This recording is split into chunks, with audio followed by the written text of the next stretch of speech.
அதே ஒரு விஷயம் மெத்தட்ல எப்படி செய்யறதுன்னு பார்க்கலாமா? என்ன ஒரு இடியாப்பம் ரீல்ஸாக வருது. சரி போய் அம்மாட்ட கேட்போம்.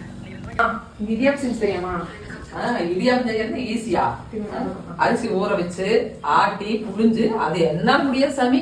சரிம்மா, நீ தேங்காய் பால் மட்டும் செஞ்சு வை, இடியாப்பத்தோட நான் வரேன். ஓகே. இப்படி எங்கள் அம்மா கிட்ட இடியாப்பம் வாங்கிட்டு வரேன்னு சொல்லிட்டு நான் கிளம்பி வந்த இடம் தான் 4 roads. 4 roadsலேருந்து இன்ஃபென்ட் ஜீசஸ் சர்ச்சுக்கு போகிற வழியில் இருக்க ரோட்டில் ஃபர்ஸ்ட் லெஃப்ட் எடுத்திங்கன்னா ஒரு குட்டி ஸ்ட்ரீட் மாதிரி வரும். அந்த ஸ்ட்ரீட்டில் இன்னொரு 500 மீட்டர்ஸில் ஒரு ஃபர்ஸ்ட் லெஃப்ட் எடுத்திங்கன்னா இங்கே இடியாப்பம் கிடைக்கும் அப்படின்னு ஒரு போர்டு இருக்கும். இடியாப்பம் ரெடி, தேங்காய் பால் ரெடியா? நான் தேங்காயே உடைக்கல, அதுக்குள்ள இடியாப்பம் வாங்கிட்டு வந்துட்டியா? எங்க வாங்கினேன்? அதுக்கு ஒரு கப்பல்ஸு பல வருஷமாக இடியாப்பம் செஞ்சு விற்றுட்ருக்காங்க. நானே அவங்களோட பயங்கரமான கஸ்டமர். ஃபர்ஸ்ட்லாம் 3 இடியாப்பம் ஜஸ்ட் 10 rupeesக்கு விற்றுட்டு இருந்தாங்க.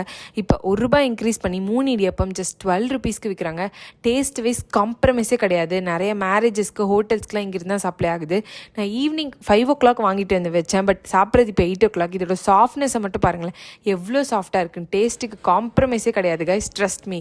கண்டிப்பாக ட்ரை பண்ணி பாருங்கள். அண்ட் திஸ் இஸ் கதை ஒரு நிஜம்.